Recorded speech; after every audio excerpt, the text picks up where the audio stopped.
പത്തനംതിട്ട ഇലന്തൂരിൽ നിന്ന് 43കാരനെ കാണാതായിട്ട് 15 ദിവസമായി. ഇലന്തൂർ ഇടപ്പരിയാരം ആദി നിവാസിൽ ബി ഷിബുവിനെയാണ് കാണാതായത്. ആറന്മുള പോലീസ് അന്വേഷണം ഊർജിതമാക്കിയിട്ടുണ്ട്.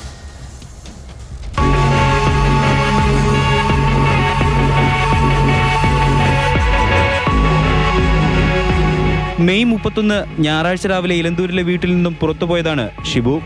ഒരു ദിവസം പിന്നിട്ടിട്ടും ഷിബു തിരികെ വരാതെ ആയതോടെയാണ് ഭാര്യ ജിനു പോലീസിൽ പരാതി നൽകിയത്. ഷിബുവിന്റെ സ്കൂട്ടർ വാര്യാപുരത്തു നിന്നും കണ്ടെടുത്തിരുന്നു. പോലീസിൽ പരാതി നൽകി ദിവസങ്ങൾ പിന്നിട്ടിട്ടും ഷിബുവിനെ കണ്ടെത്താൻ കഴിഞ്ഞിരുന്നില്ല.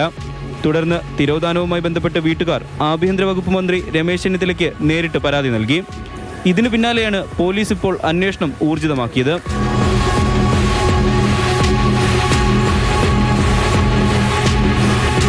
ഞായറാഴ്ച വൈകിട്ട് 9 മണിക്ക് ഒരു കൂട്ടുകാരനോടൊപ്പം അദ്ദേഹത്തിൻ്റെ വീട്ടിൽ പോയെന്നും അന്ന് അവിടെ താമസിച്ച് വെളുപ്പിന് 4 മണിക്ക് പണിക്ക് പോകേണ്ടതുകൊണ്ട് വീട്ടിൽ പോകാമെന്നും പറഞ്ഞ് അവിടെ നിന്ന് ഇറങ്ങിയെന്നാണ് കൂട്ടുകാരൻ പോലീസുകാർക്ക് കൊടുത്തേക്കുന്ന മൊഴി. എന്തെങ്കിലും അപകടം പറ്റിയതാണോ എന്ന് കണ്ടെത്തണം.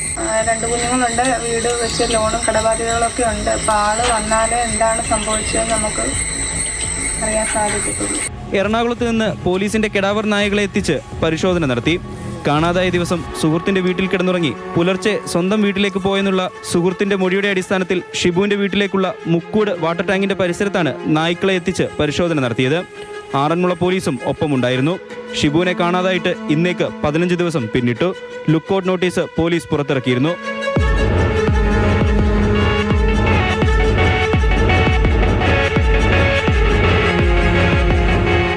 മാതൃഭൂമി ന്യൂസ്, പത്തനംതിട്ട.